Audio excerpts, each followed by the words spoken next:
You know, some neighborhoods carry stories, whispers on the breeze, hushed legends that drift down tree-lined streets and come to rest on front porches like dust.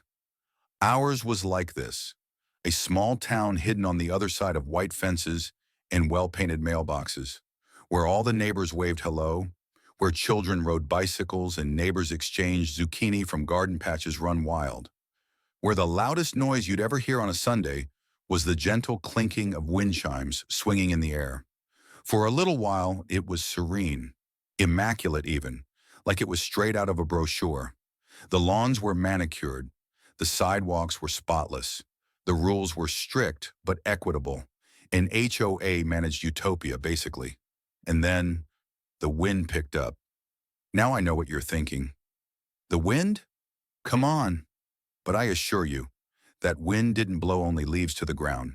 It brought something else. Change. It began softly, as it always will. One note, one ringing sound, the sort you may not even hear at first. It was from Mrs. Laney's front porch. Her wind chimes, a dainty copper one her granddaughter gave her as a birthday present. They were there for years. Nobody ever said anything, until one of them did. Nobody is quite sure who. Perhaps it was a guest, perhaps a newcomer, or perhaps, just perhaps, it was him. But we'll find out about him later. The only thing we do know is that one day a letter was slipped beneath the HOA boardroom door. No signature or return address. Typed, single-spaced. With the subject line, auditory disruption, wind chimes violating peaceful enjoyment clause. The board read it 3 times, and just like that, a seed was planted. Now the thing about seeds is, you don't always know what they'll grow into. Sometimes it's a flower, sometimes it's a storm, and this one? Oh, it grew fast. At first it was just a question at the next HOA meeting. Do we have rules about outdoor noise? Can wind chimes be considered a nuisance? Should we review our auditory code? It sounded harmless, routine, nothing out of the ordinary. But in our neighborhood, nothing stays ordinary for long, because right around that time, more letters started to arrive. Typed, anonymous, all about the wind chimes, all about the noise. One said, I can no longer enjoy my morning meditation due to the incessant tinkling of metallic objects. Another claimed, wind chimes trigger my cat's anxiety. I've spent hundreds in feline therapy. Then came this gem. At 3:04 a.m., a wayward gust triggered a domino of chimes that made me spill chamomile tea on my white carpet. This is unacceptable. I wish I was fabricating this. I'm not. The HOA board attempted to brush it off, initially. But brushing off complaints? That's not how our HOA operates. So a subcommittee was established, charged with investigating non-mechanical noise violations. They conducted a public hearing. 4 individuals attended. One of them came with graphs, charts of peak chime hours and gust-activated decibel spikes. Another person brought in a wind chime and rattled it like maracas to make a point. It was pandemonium, but polite HOA-style pandemonium, which is to say that everybody got 3 minutes and nobody yelled. At the end of it, the board announced that they'd take the matter under advisement. We all believed that was the end. We were mistaken. 2 weeks later, the notice arrived. A brief memo. Plain text. Posted on every community bulletin board and emailed to every citizen. Effective immediately, all outdoor wind chimes are hereby banned within HOA grounds due to persistent auditory disturbance and infraction of Section 7.4.2. Respect for community peace. Boom. Just like that. Silence. The chimes were removed. Some quietly, others not so quietly. Mrs. Laney wept. She described her porch as dead. The children down the block, the ones who would run by wind chimes and imagine they were enchanted gates, they ceased. Even the squirrels looked puzzled. But the ultimate shock, it hadn't occurred yet, because just when we figured this whole ordeal couldn't get any weirder, it did.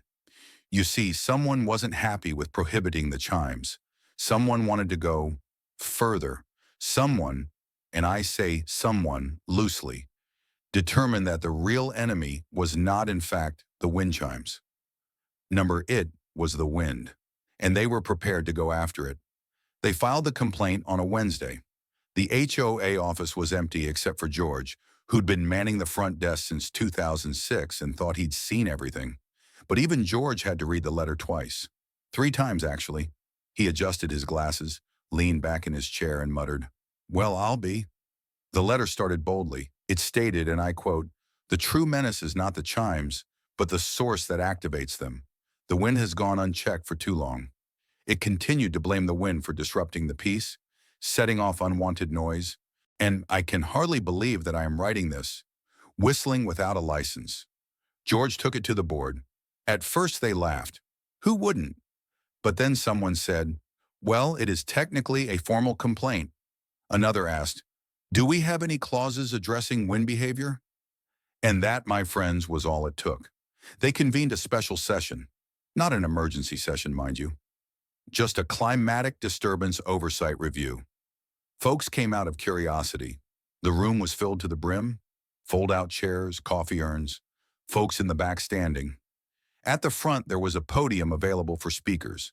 The complainant never gave their name, but a letter was read to the HOA secretary.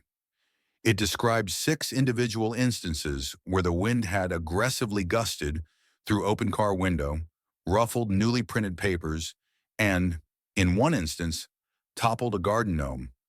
The room was silent. Then there was this voice in the back. I believe it was Tom from Birch Lane, who whispered, "Is this satire?" But no one laughed, because people weren't sure anymore. At that point, the board argued it out, for hours. And here's the thing. Once you begin attempting to regulate the wind, you open a door.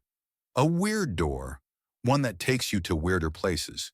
One board member proposed constructing wind barriers. Another put forth low-noise landscaping, whatever that is. Another, joking no doubt, spoke of licensing breezes. That's when the room erupted into a buzz. Because all at once, ideas were flying. What if wind zones were charted? What if residents could sign up for wind-free blocks? What if the wind had to obey established hours? 10 a.m. to 4 p.m. only? The next day, a new sign appeared near the park gazebo. It read, "Caution, active wind zone. Proceed at your own discretion." People thought it was a joke, but the board insisted it was a pilot program. Things escalated fast. An HOA subcommittee was formed to monitor atmospheric disruption. They issued pamphlets titled "Living with Wind, A Guide to Cooperative Breathing." I'm not kidding.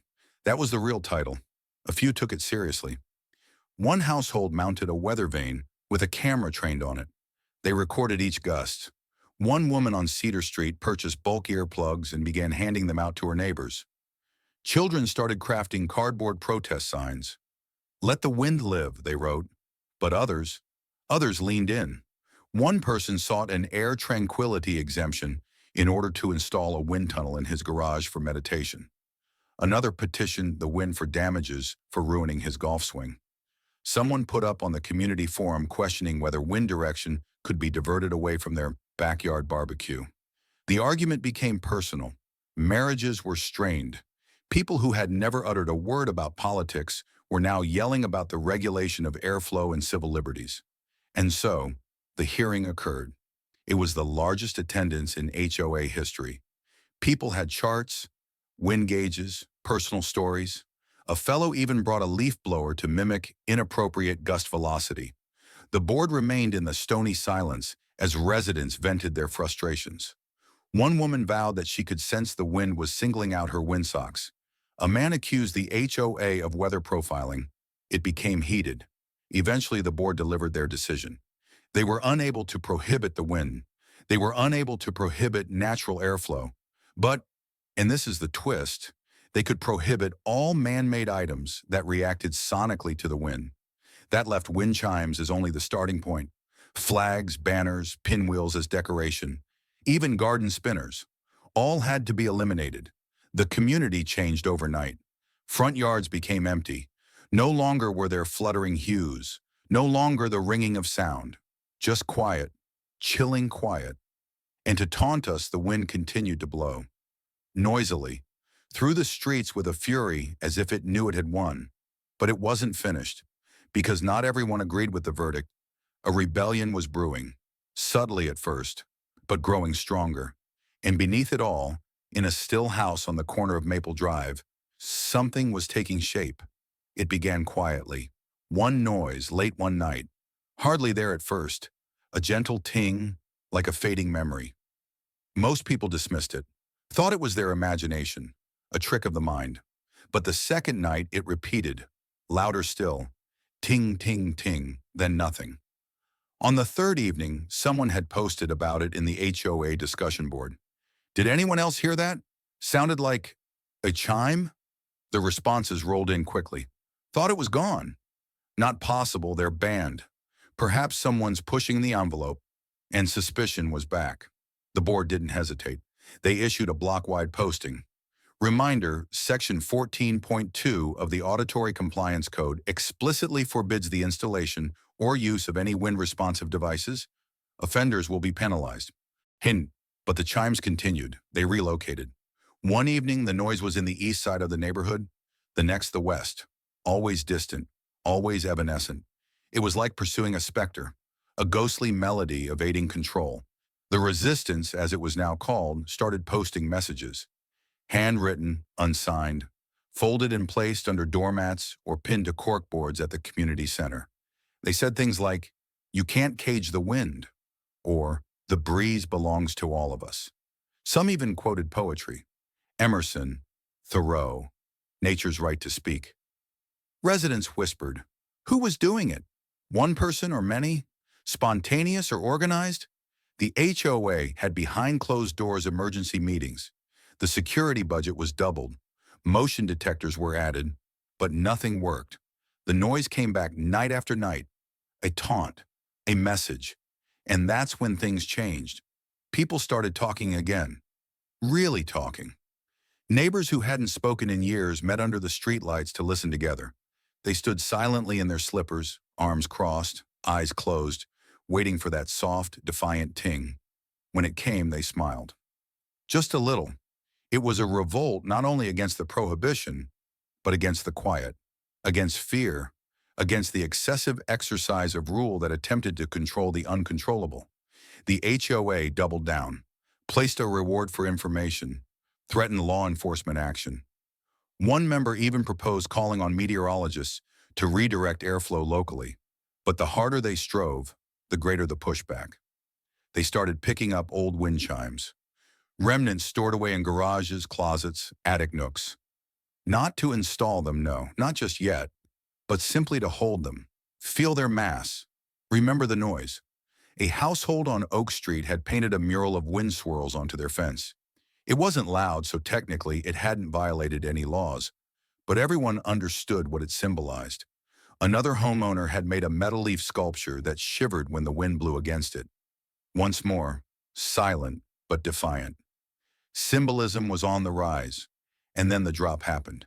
An enigmatic figure, hooded and quick, started leaving packages on doorsteps. Little boxes wrapped in newspaper. Inside, tiny wind chimes, handmade, each with a note. For when the wind comes back. The HOA was outraged. They installed an anonymous tip line, contracted a private security company. But people weren't saying anything, not one word, because something had shifted. This was no longer about chimes. It was about hearing the sound of being heard, even if it was quiet. And so the sound came back. Not every night, not on schedule, but sufficiently. Sufficient to remind everyone that no matter how many bylaws there are, no matter how many pages there are to fill them, there are things you can't quiet. The wind, the will, the magic of something uncomplicated. And that's when it occurred. One evening shortly before dawn, the sound echoed through the whole district. Loud, melodic, with dozens of tones blended perfectly together. It wasn't a single chime, it was all of them. S hung in secret, sooled to ring simultaneously. A chorus of defiance, a symphony of rebellion. Men and women emerged in robes and pajamas, some with their eyes brimming with tears, because it was beautiful, pure, unbridled. And above them all, the wind screamed in support. Things were never the same after that. They referred to it as the morning of music. No one ever claimed credit, no one ever came forward, but everyone remembered. And not just the sound, the feeling of standing outside as one, of taking in fresh air and hearing something untainted, something unencumbered. For a fleeting instant, rules didn't apply. Policies, regulations, fines. None of it could reach what people felt that morning. But the HOA did remember, not for a single second. The board met that afternoon in what they called an internal emergency response session. Their faces were stern, embarrassed, furious. Some called it an enforcement failure. Others attributed it to the weather report. One board member proposed banning dawn hours for possible acoustic incidents. Another seriously proposed installing white noise machines around the neighborhood. A wall of silence, she dubbed it. But they were too late. The neighborhood had changed. Individuals were speaking once more. Not quietly but vocally. Audibly, openly, on streets, in driveways, in groups of mailboxes. The chimes had come to stand for something. Not noise, but choice. Beauty. Being heard in a world that appeared more focused on control than cohesion. The opposition never ceased. It merely evolved.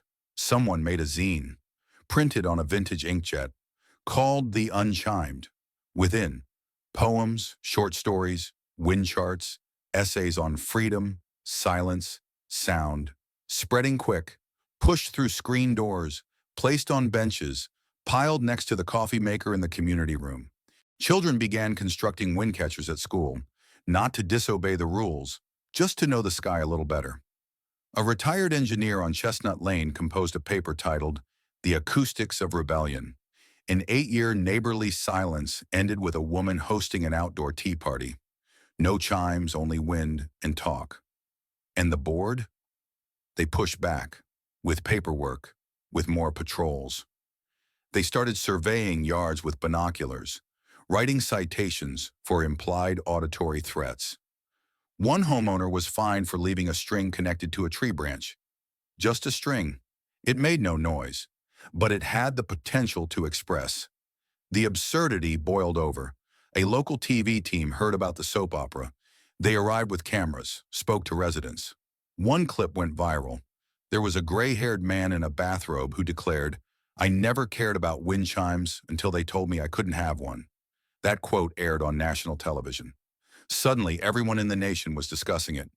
Memes went nuts. Free the Breeze was a trending hashtag. Someone remixed wind chime noises over over-the-top speeches. There was a protest playlist on Spotify. Even late-night talk show hosts made jokes about it. One referred to it as the most passive-aggressive revolt in suburbia. And the wind continued to blow, as it had always done, as it would always do. But then, something remarkable occurred.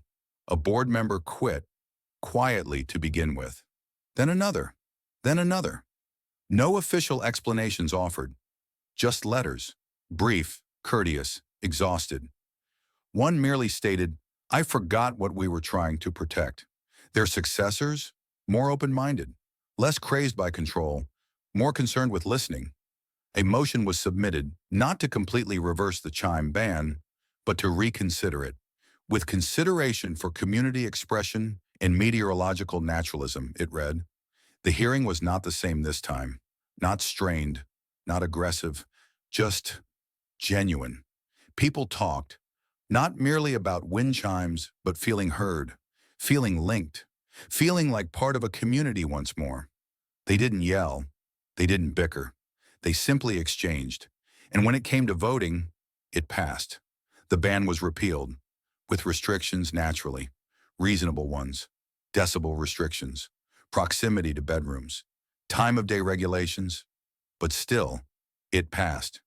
The very next day, just one wind chime went up. Not a big one, not a noisy one. A small wooden one, delicate one, hung from the porch of the lady who used to hand out earplugs. She smiled as she installed it. She didn't utter a word, just left the wind to make the words. And that's when folks started to understand. All this while, it wasn't about chimes. Not exactly. It was about control, connection. What happens when we overlook that sound isn't the issue. Indifference is. And even though it ended in harmony, the tale didn't come to a close, because there was still a whisper in the wind. And in that whisper, there was a warning. Because peace in places like this is rarely permanent. Communities governed by fear, by obsessive order, they don't simply let go. They pause. They adapt. They wait for the next thing to control.